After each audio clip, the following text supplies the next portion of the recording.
What's up, Jedi Jive? Welcome back. My name is Mike. Joining us again is my sister Jenny. Hey, guys. We are going to do another Mandalorian reaction, episode 6 this time. Yes. Super excited.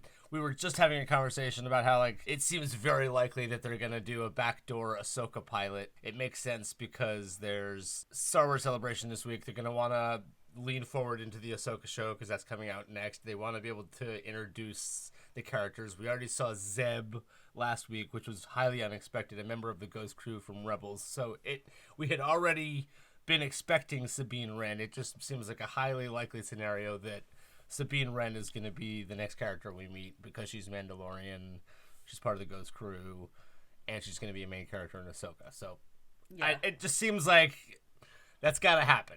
And, I don't think it's 100%, but, it seems highly likely at this point. Another thing we were talking about was that it seems like, in terms of storyline, this season so far has basically been the Book of Bo-Katan. Yeah. We have the Book of Din Djarin and the Book of Boba Fett. This has basically been the Book of Bo-Katan so far. And it's not like Din Djarin and Grogu aren't important. It just seems like we're setting up season 4 and 5 more so than we are making a complete season 3 right now. Yeah. That feels like, because season 1 and 2 really did have that storyline, and right now it seems like we're starting some stories, and we obviously don't have time necessarily in the next 3 episodes to complete something. So it seems more like the season is a setup season, and the Ahsoka show, for instance, is just it's a vehicle for us to get there. Yeah. The Mandoverse continues to expand. I continue to assert that the season needs to do something. I'm a strong believer that an episode, a season, anything that includes a self-contained story arc needs to stand on its own and not just simply be set up for something else. Yeah. So we'll see where this season ends up going before I make any, big judgments. We also pointed out that in season 1, that was the Bill Burr episode, which was kind of a standalone episode, and then season 2, it was the Boba Fett gets his armor. Which was my favorite episode. So, episode 6, this could be a really big, important episode. Either way, it says the thumbnail shows a Quarren, and we're going to an opulent world. So, guys, let's jump in and have some fun, and we'll talk about it afterwards.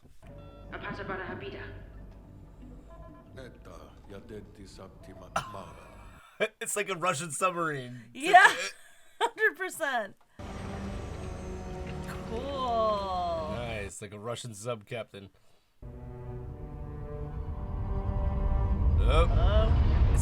We are Mandalorian. Oh. And sadly, you're too late to hire us. Okay. I won't go. We love each other. Sorry, I gotta bring you back home, shipfolk. Don't make us damage your girlfriend's pretty little ship. Captain, please. No, I love you. Please go. I can't destroy everything I've built for a childish fling. It's like a soap opera scene between two fish. Can't take it seriously, yeah. Yo, that looks awesome. That's quite a fleet. Okay. It took me a long time to assemble it. Could come in real handy taking back Mandalore. Axe Woves is their leader now. Axe Woves. It's like, let's find a name that sounds real badass. It's probably best if we go on foot. It's gonna be like, who's your new boyfriend, though? Welcome to Plazia 15. You will be guided on the assigned path. The music. Engaging automated guidance. Bo-Katan's face is just like, are you kidding me right now? They've taken control of the ship. I guess we're going for a ride.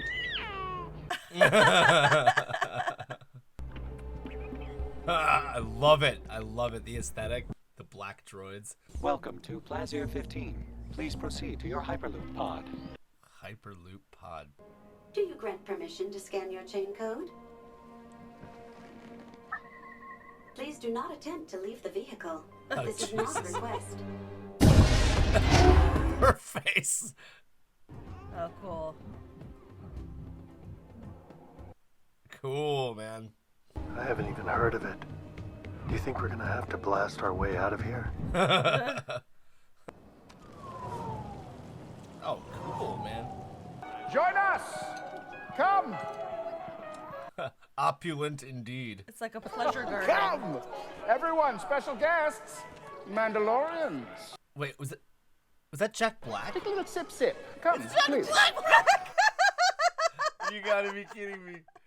You were Imperial? He was. Oh, he Plazir has the suffered pin. greatly under Imperial Yeah. rule. My family served as nobility since it was originally settled, and we fell in love. This is the love episode. Could I perhaps hold the baby, please?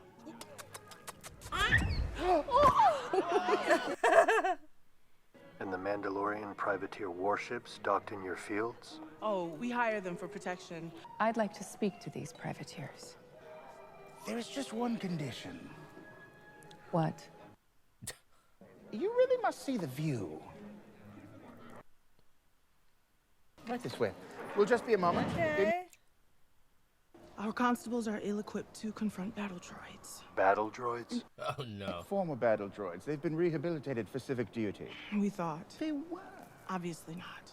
Our charter forbids any standing army from entering our city. Our constables aren't even allowed to carry blasters. You are Mandalorians. Weaponry and armor are intrinsic to your culture, are they not? You see where we're going here? No. It's You a want us to code. eliminate your droid problem. Hold on there, Your Majesty. We didn't agree to help Please, you. Princess Kreese, your grace. Princess Kreese. Uh-huh. Plazir 15 would formally recognize Mandalore as a sovereign system and petition the New Republic to recognize it as such. What do you think? You had me at battle droids. We're all reprogrammed to serve the community from the Christopher stockpile. Scheduled to be. Yeah! Oh my god! His outfit looks like a Star Trek outfit. Garbage droid. Disgruntled garbage droid. And others. This is of malfunctions that are Stealing a car. Let's go. His outfit is straight out of Star Trek. What are they doing? Yeah! Oh my God. Why not turn them all off? Who's in charge of that? Personhood? I am. There's a fail-safe cutoff switch built into this system. The citizens voted against any interruption in droid services Oh yeah. Then what do you want from us? to seek out any remaining rogue droids until we can fix the problem. Give us the list. Well, for that, you'll have to go to the lower level and speak to the Ugnaughts. Ugnaughts. Ugnaughts. Yes. Ugnaughts. Wonder if there'll be any mention of Queel. Din Djarin and Bo-Katan have a little bit of a buddy cop vibe going on right now. Yeah, for sure. I am Mandalorian Din Djarin, friend of Ugnaught Queel, and help us with our I got task. their attention. I have Nice. spoken. I have have spoken! Love it. Aww. Little season 1 tie-in. Love it. That was before This Is the Way, too. The stories of Ugnaughts' skill with smithing droids are legendary. We would appreciate your help. Had to butter him up a little bit. He's like, listen, you guys are awesome. That's why we need your help. Here are the locations of the droids you seek. Thank you. We are in your debt. I have spoken. Nice. Love it. So cool. Love it. He speaks so many different languages. What was that? I've spent time with Ugnaughts. There's a particular way to communicate with them. They've indicated that there's a likelihood that the next event will be at the loading docks. This is such a buddy cop episode. There's like investigating shit, Yeah. like kind of just like building their friendship a little bit. I wouldn't do that if I were you. Why is that? Well, as a precaution. I thought they were just checked out. They were. What are you doing? Then this shouldn't faze them. Sir? Yep. Oh. Recertified, huh? You should have left them alone. This is exactly like a buddy cop episode. They're like chasing down the bad guy now. Yep. Bro. Ah!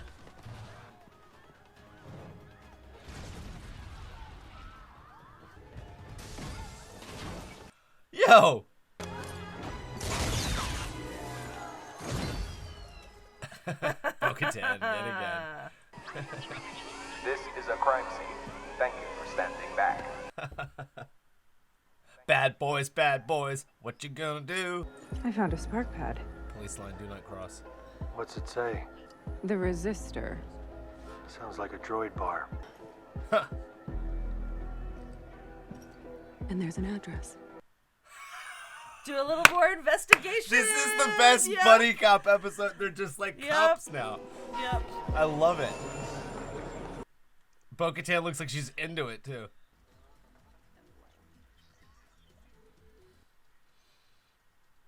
I love this. The droids have their own bar where they can like get oiled up, basically. Yeah, but also in A New Hope, they specifically are like, we don't serve your kind here. Yeah. We don't serve your kind here. Can I help you? That spark pad was found on a rogue battle droid. There has been a string of malfunctions that all point to this oil can.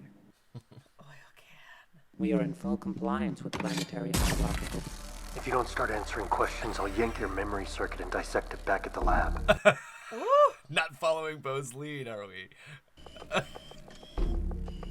Nobody leaves. You're not helping. Just because the malfunctioning droids happen to visit here doesn't mean that this one is in on it. I want to help. You want me to pull your hearing sensors too? There are concerns among my customers that we will be replaced. By what? Humans. Ha! The New Republic would send them to scrap, but here on Plaisir they are given a second chance.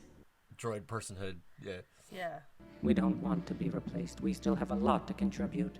They don't ask that much of us. Organics created us. It's the least we can do. Here, droids are served Nepenthe. So Nepenthe reprograms the droids that drink here?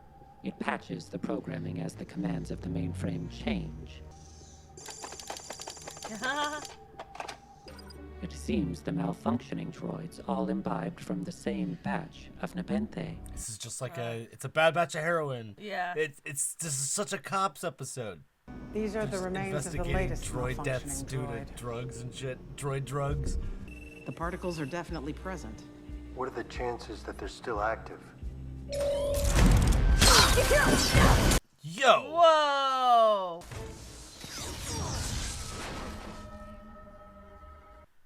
That'll get her done. They're still active.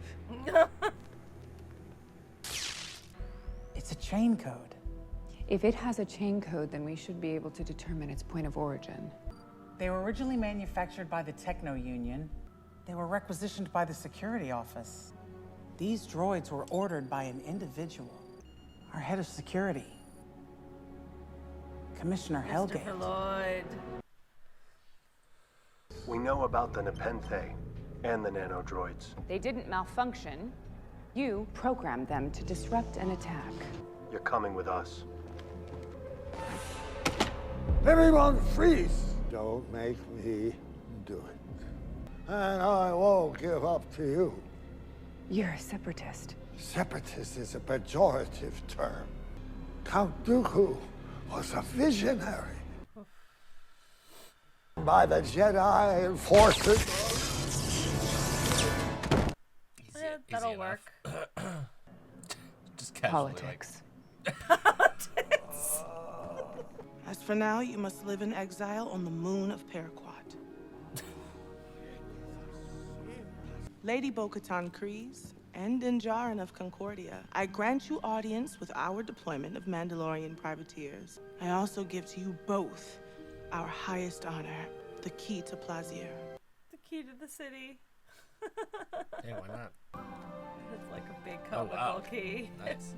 You will always be welcome in our domed paradise. Milady. And to this little one, I grant knighthood. Okay. You're not a You Jedi, are but now you're... a knight of the Ancient Order of Independent Regencies. Until our paths meet again.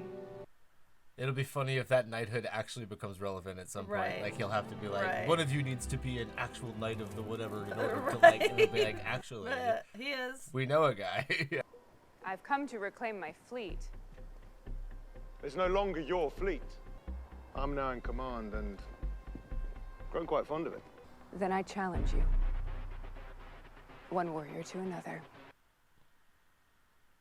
Do you accept my challenge? I do.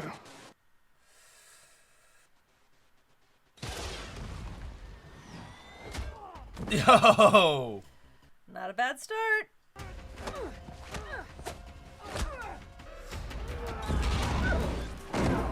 Oh! God damn, dude. Nope. Not yet. Booyah. Oh!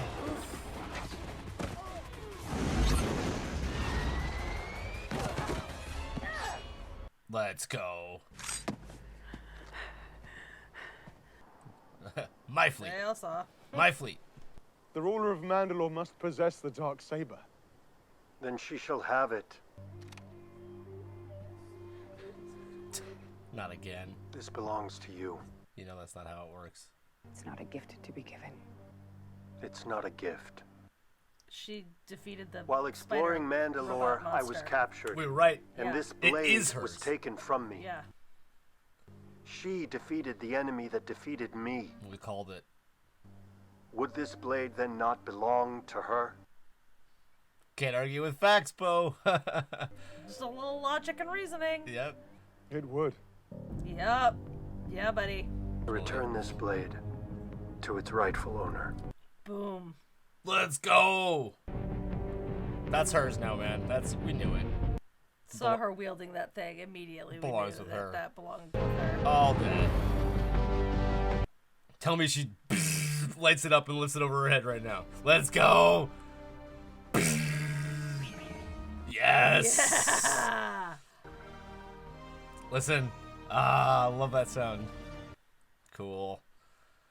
Okay, so we were. Oh, was it another Bryce Dallas Howard episode? She's been doing some great episodes. I was wrong about Sabine Wren and the backdoor Ahsoka pilot situation. But this turned into a really fun episode. They might still, obviously, they have to introduce Sabine Wren. They have to at some point. Maybe it'll be in the finale right before. But yeah, this was really a fun episode and nonetheless. this was like a side quest. This was a classic side quest episode. You pointed out the buddy cop dynamic. 100% buddy cop. Everything most about of it. the episode. There were so many little tropey, like that's right out of a TV show. Like you go to see the coroner, you know. Yeah, like... they go to the morgue to like. Right. Yeah. There were so many of those little details of just like investigating like a couple of cops, and like I said, they definitely were solidifying. They're like, oh, okay, they're not going to like romantic Din Djarin and Bo-Katan are gonna be a king and queen of Mandalore so much as they're just buddy cops. They're like they're friends. Yeah. I mean that might change in the future, but for now it was like more solidifying their relationship and their partnership, and I love that. And this whole Darksaber scenario played out exactly the way that we predicted it would. Or we're like that. Wait a minute, doesn't this kind of make the Darksaber belong to Bo-Katan because she beat that robot? She beat the robot. So that definitely came back into play. Jack Black was in this episode. And Christopher Lloyd. Yeah, a couple Some of really unexpected cameo appearances. I thought. I mean, it was a little bit. It had that like Cloud City, like vibe a little bit, but then they had all those like they called it opulent in the thumbnail. There were just rich people doing rich people things in like a pleasure garden. Yeah, you know? But it was cool nonetheless. It had that kind of like Disney World feel to it with like the Epcot Center kind of dome and the like the fast train thing. It just felt like modern and futuristic in that way. Yeah. What happened? Well, we got to see some Ugnaughts. Oh, Ugnaughts. That's right. I love that tie back into the season 1 where we not only got to mention Queel, that became relevant again, where he was like, he said, I have spoken. Yeah, that was so great. Which was this is the way before this is the way. Right, but it's like him communicating with them in their language effectively. Yeah, and Din Djarin has we've demonstrated seen before. that many We've times. seen Din Djarin do that before, you know, which is great. They had that little sort of Romeo and Juliet, Quarren and Mon my God, Calamari it was love so story at the funny. beginning. That's like it was like a soap opera, but it was so like in the way that it was so over the top and sort of cheesy, but it was impossible to take seriously because they're both fish. It's like a lot of the elements of this episode had that kind of like it almost had a jokey kind of don't take this too seriously feel to it. The Jack Black stuff. But then on the other hand, the other side of that is that we went to this droid bar and had this like very serious sort of conversation about their personhood. Yeah. This franchise in general has really been beating the sort of personhood for droids drum. There was that whole Phoebe Waller-Bridge character in Solo who was like the Personhood for Droids activist. And we've seen hints of that in this show and certainly in the Book of Boba Fett as well, with characters like IG-11. Mm-hmm. And, you know, they really came into play this episode where they have their own hideout, their own sort of which ties back to A New Hope, almost, where we don't serve your kind here. Yeah, they don't serve their kind, but they have their own bar where they can go. It's like imagining a gay bar during the 50s or something. Yeah, but you know? They turned the very familiar concept on its head of like modern AI taking over human jobs and like robots, you know, outsourcing human jobs to robots, and like us losing our identity to AI and to you know, automation. And here it's the opposite. The robots are saying we're afraid the humans are going to replace us and take our jobs. That was a very it would have been very easy for this episode to go in the opposite direction with like the fear of AI, you know, like the droids robots are rising up to kill us, or they're causing mischief or whatever it is. And it seemed like that's where the episode was going, and then it took a sharp left turn into like political, like the humans, the human droid politics. Yeah, and then Christopher Lloyd. Yeah, so it's like the messy politics, AI. There's definitely had a lot of like, you can consider the real world relevancy of a lot of the. It's not like it's making too much of a modern commentary on politics and all that, but it has that. It had that. I don't know, she even mentioned humans, like the way they mentioned humans specifically taking over. Yeah, not just organics, but humans. Yeah. Yeah. I thought all that was it was interesting. And also hearing just sort of like hearing about organics and humans and getting a little deeper into how everything works. The whole Mandalorian fleet thing with Axe Woves. I guess this just means that like now that Bo-Katan has the Darksaber and she's commanding the fleet again, that their numbers just grew. That like the Armorer set them on a mission to go get some Mandalorians, and they just mission number 1 they just succeeded. Well, she did it their way. She bested their leader in combat. She's proven that she won the Darksaber in combat, so she's doing everything sort of the Mandalorian way. And that's strong incentive for them to follow her again.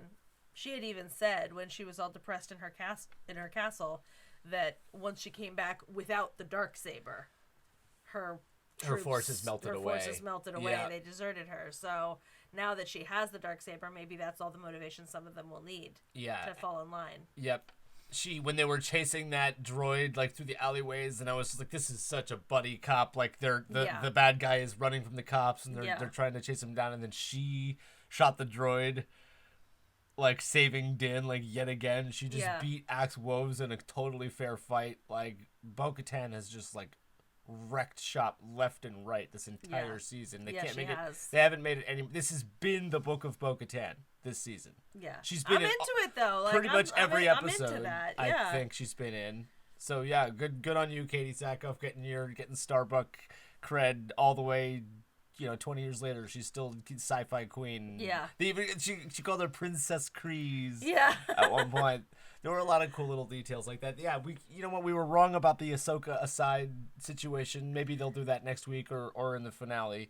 But it did have that aside feel that the episode 6 with Bill Burr kind of had in season 1. Yeah, the sort of side quest element of things. But I liked it. And Bill Burr is interesting. I think they should bring his character back eventually because he really... It's a good character. No, but also Bill Burr's acting, particularly in that one scene in episode 7 of last season where it was like... He's presented consistently some very interesting like moral questions, moral quandaries for Din Djarin. Yeah. And I think that's a character that like has something to say. They did also kind of leave that episode open where like his little crew of criminals got locked in a cell somewhere or whatever, and then the brother ended up getting killed, but they were still I think they might bring those guys back eventually. Anyway, that's not too connected to this episode, but I think that there was a lot of cool Easter eggs in this episode too that I'm going to have to go back and look at. Like the Ugnaughts were working on droids. I thought it was going to like They initiated that storyline in the first episode of like getting the IG-11 part, but then they quickly upended it by having R5 be the droid that did it. So it was like, wait, are they going to come back to the IG situation or not? Because I do kind of hope they were going to. The whole, why did they set that up? If they weren't going to pay it off. Yeah. Yeah. Not sure about that. Anyway, guys, the season's been fun. This is another fun episode. It's a little bit... At this point, we're kind of just assuming that the whole, like, gathering Mandalorian scenario is, like, going to consume the rest of the season, the last couple episodes, and that, like, we're not actually wrapping a story up so much as we are starting one with this season. That it's just beginning. So it's weird coming into the final 2 episodes thinking, like, how are they going to end this, when in reality they're not. We're not right. necessarily. I think that's kind of the scenario that's playing out right now, is that, like, seasons 4 and 5 of The Mandalorian are going to be where this goes, and that Ahsoka is just another show that's in this universe at in a adding similar time. information to this. Yeah. I mean, a lot of different things can happen. I thought that when they were teasing the Axe Woves at the beginning, I thought they were about to do a Thrawn reveal, because it was like, wait, who's this gonna be? Who's like, So other than Ahsoka mentioning Thrawn's You're name, psyching yourself out though. You keep like putting in there what you expect to happen, and then I goes would in a different expect. direction. I don't know. I would hope that. I want to see Thrawn. It would be cool if the end, like the very, very season finale, like cliffhanger situation that leads to season 4 is a like here's Thrawn, like we see his face for the first time. Or I don't want it to be like the season ends with like, I'm Sabine Wren, follow me. Like, I mean, that could be it. But I just feel like I'm surprised that they didn't bring her out this week because of Star Wars Celebration, and I just feel like it's inevitable that there's going to be a lot of Ahsoka material this weekend, which is great. I'm excited. There's going to be a trailer. We're going to see lots of new stuff, but at the same time, I'm like, I want it now. I want it to tie in. I want to see all this. But it had fun nonetheless. Guys, we want to hear what you thought about this episode in the comments below. Don't forget to like and subscribe. If you want to see fully unedited reactions, go over to patreon.com/JediJive. We'll see you in the next reaction. Peace.